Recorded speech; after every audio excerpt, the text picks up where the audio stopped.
গুরুতর অসুস্থ হয়ে হাসপাতালে ভর্তি অভিনেতা রজতাভ দত্ত। কী হয়েছে তার বিস্তারিত জানতে ভিডিওটি দেখুন। টলিউডের নামকরা অভিনেতাদের তালিকায় রয়েছে বিশিষ্ট অভিনেতা রজতাভ দত্ত। পর্দায় খলনায়ক থেকে কৌতুক চরিত্র সর্বত্রই নিজের দক্ষতার পরিচয় দিয়েছেন অভিনয়ের মাধ্যমে। তবে পর্দার আড়ালে তার ব্যক্তিগত জীবন সম্পর্কে জানলে হয়তো আপনিও কিছুটা অবাক হবেন।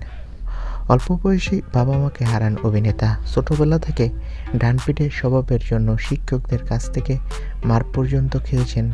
স্কুল শেষে একেবারেই বিপদে চলে যাচ্ছিল অভিনেতা। সেই সময় তার বন্ধুরা তাকে উৎসাহ যোগায় থিয়েটারে যোগ দেওয়ার জন্য।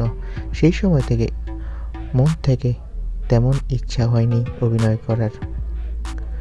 তবে এখন তিনি সফল অভিনেতা। তবে বাস্তবে অভিনেতা গুরুতর অসুস্থ। হ্যাঁ বন্ধুরা, তার প্রচণ্ড জ্বর এসেছে, আর এরপর কিছুতেই তিনি সেরে উঠতে পারছিলেন না। তাই তার পরিবারের সদস্যরা তাকে তড়িঘড়ি করে হসপিটালে ভর্তি করে।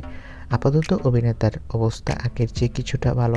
তো বন্ধুরা, তোমরা কে কে রজতাভ দত্তর অভিনয় পছন্দ করো কমেন্ট করে জানাও। আর ভিডিওটি ভালো লাগলে একটি লাইক দিবে। ভিডিওটি দেখার জন্য সকলকে ধন্যবাদ।